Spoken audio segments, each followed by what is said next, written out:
Tell me about Dad, Grant. What do you have to say about Dad? I can't wait to hear your opinion on Dad.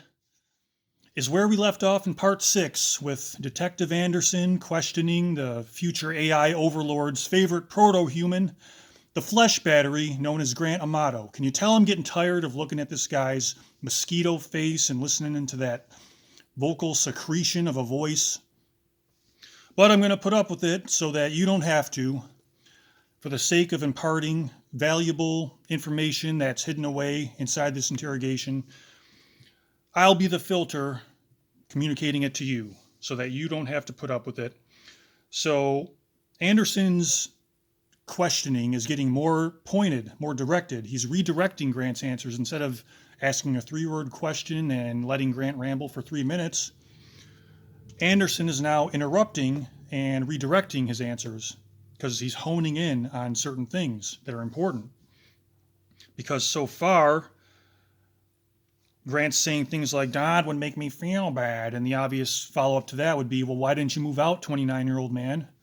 So Anderson's starting to scrutinize that more because he's been noticing that Grant thus far is leaving out extremely relevant details that will now be dredged up. The questions are coming more frequently and more on the nose, such as, in response to Grant's implied abuse of his dad, like calling his dad overbearing and giving examples of him losing his temper, but saying he's okay with it in a way where, yeah, he was like that, but I was okay with it because otherwise, why don't you just move out, you 29-year-old man? So one of Anderson's more pointed questions is, when's the last time Dad put his hands on you, such as in an abusive way? Because Grant would describe how Chad, his dad, would punish him with a paddle to the butt. He actually used the word butt. I would have bruises on my butt. He broke the paddle on me. And that's a whole new discussion on that would take more details to verify whether or not it was abusive or just good parenting. But nevertheless, the way Grant is portraying it is significant because it's actually one of the funniest moments from the entire interrogation, the way that Grant frames his answer to obviously, blatantly draw attention away from the meat of the matter when he answers this question. Because he's saying how the last time that his dad put his hands on him was in December of 2018 when they volunteered Grant into like an addiction depression clinic. And he had to pull Grant up out of the couch. But the way that Grant sets that up, like, why did they need to put you in a clinic? And why did he put his hands on you thinking you needed to go there because you wouldn't go? And Grant frames it by saying, because of all the money being spent and because to him it seemed like I wasn't concerned about it, and because I wasn't acting like myself with the jovialness. And I'm going to repeat that just to let it sink in because I'm not sure it can sink in with one listen. They thought I needed help because of all the money being spent, hundreds of thousands of dollars that were stolen from his family, because to him it seemed like I wasn't concerned about it, because he's been laying around watching internet porn all day and not getting a job, and because I wasn't acting like myself with the jovialness. Like that last thing would even matter. Yeah, and the earthquake was caused by convection in the mantle, continental drift, and the fly that landed on the sidewalk. Those 3 equal things all caused the earthquake. And the fact that Grant puts that 3rd reason on an equal playing field with the first 2 proves Dad was right. He wasn't concerned about it. Because the fact that he wasn't being jovial is irrelevant to the fact that he stole all his family's money and doesn't act concerned about it. So any way that Dad, by the way, would put his hands on his grown man, thief, indifferent son after that is justified because he could pick him up by the neck and punt him into the front yard and say, "Get out of my house before I call the cops, you grown man thief." That's what he could have done, but instead he picked him up to force him into a clinic so that he can get help. They gave him enough chances, and now they want him to help himself. And he won't do it by himself, so they had to pick him up and bring him there physically. Because otherwise he's just sitting there like a stain on the couch cushion.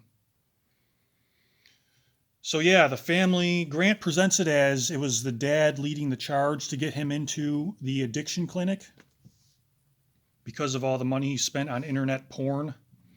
But his whole family was together on it. They all saw that he needed help. They gave him chances, and a decent person would have taken those chances, as I've said already, and used it as a wake-up call to get their life back on track. But instead, Grant just used it to sink further down and see what else he can get away with. Got away with this so far, let's see what else I can get away with. This is working for me. Blind to the fact that it's not working for him. And it's sad, but some of this is getting funny now. It's the way that Grant is trying to portray it. It's because knowing where this is going, it's just so satisfying to see liars go down in flames. Because in everyday life, you see people get away with lying all the time, being two-faced, nice to someone's back, nice to someone's face, and then when they turn around, they stick the knife in the back, and they just get away with it on a regular basis, and there's nothing you can do about it, because then you make yourself look bad. So to see a lying thief, murderer get chewed up and swallowed into the bowels of justice is just so satisfying. Liars are losers, and murderers are morons. And a murderer is always a liar, so a murderer is a loser moron. Because to lie to anyone is an admission of inferiority. You're saying, because anyone can lie, anyone can just lie to manipulate someone, but most of us choose not to because we're confident enough in our value as a human being that we can cooperate with each other for the greater good. And liars see that and think, oh, I can outsmart everybody. If I just say something that's not true, it's going to make them think this, which is good for me, and they won't even know that I'm manipulating them because I'm smarter. But in lying to that person, you're admitting, I'm not on your level. You're admitting that I can't compete with you where we're all playing by the same rules, so I'm going to cheat and just lie to manipulate you because I'm not up on your level. I'm inferior to you. And every single lie is an admission of inferiority, which is ironic because they think it's making them superior, but it's an admission that they're well below, can't reach that bar of the person they're lying to, so they have to cheat. They have to lower the bar to their level. And a murderer is even worse. A murderer is a moron because even lying isn't working out for the murderer, so they have to sink even lower to the level of murdering to get what they want because they can't cooperate and they can't even lie to get what they want. So they have to sink all the way down to murderer. A murderer is a lying loser moron, and it's just so satisfying to see the world of delusions that they create around themselves, thinking that they're above it all. Just pop a hole in that balloon and watch them sink to the ground where they belong. So why an addiction clinic? Well, Grant is existing in this world of a delusional, not quite delusional, but he does think he's above it all.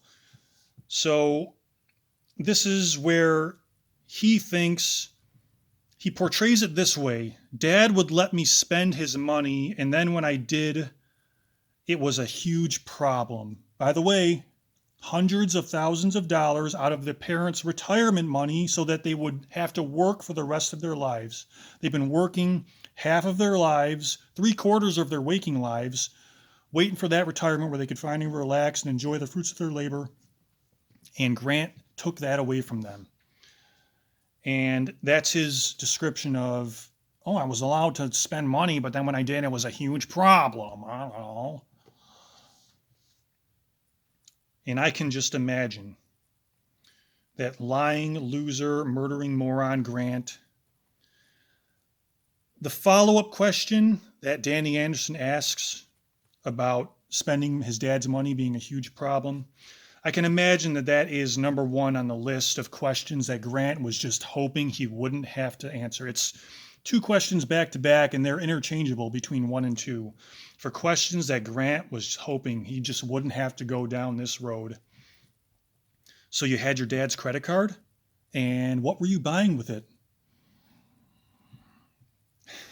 Because, of course, this is now where Grant has to confess to Sylvie, the cam girl he spent all the money on, that he stole all the money and wasted all of his family's money on, and then eventually murdered so he can get more money.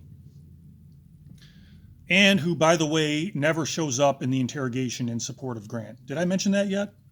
Sylvie, the girl that he spent hundreds of thousands of dollars of his family's money, stole, and then murdered, to get in contact with her and make so she can make him feel good about himself and support him in his fantasy world. Did I mention that she hasn't shown up in the interrogation and never will? I love saying that. Not because it makes her look bad, but because it tears down that fantasy world that he's been living in, thinking he's above it all. And that's the thing. He knows it's a fantasy world. He knows it's delusions. Because when they get into Sylvie and how he was spending money on her, he says things like, it's embarrassing to admit, but it's a virtual girlfriend. And he admits you pay money for time online with her. And then when Danny Anderson says, oh, so she's from Bulgaria, huh? Have you ever been there to meet her in person? And Grant laughs and says, no, I never met her. It wasn't that serious.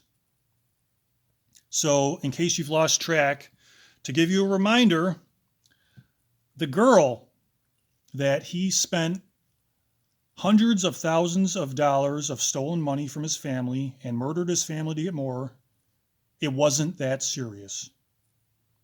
Which could go a couple of different ways, and all of them are bad. Either he really believes it wasn't that serious, which means that all of the destruction he caused, planning it weeks ahead of time and not stopping to think this is the dumbest thing anyone's ever done, the dumbest thing possible in our existence. It wasn't even that serious. He did it for something that wasn't even that serious. Or he's just saying that it wasn't that serious, even though in his mind it was serious and was the most important thing in his world. But he's just saying it wasn't serious to downplay his motive to get all that money, to kill his family for more insurance money. He wouldn't do that for a not so serious relationship, so he would downplay it. And either one of those is horrible. Either one makes him look horrible. But he's in it now because it went down that road he was hoping it wouldn't go down. All that money is spent and why you spent it. And he's not, that's the thing. That's the confusing thing, is that he's not delusional, but he does think he's above it all.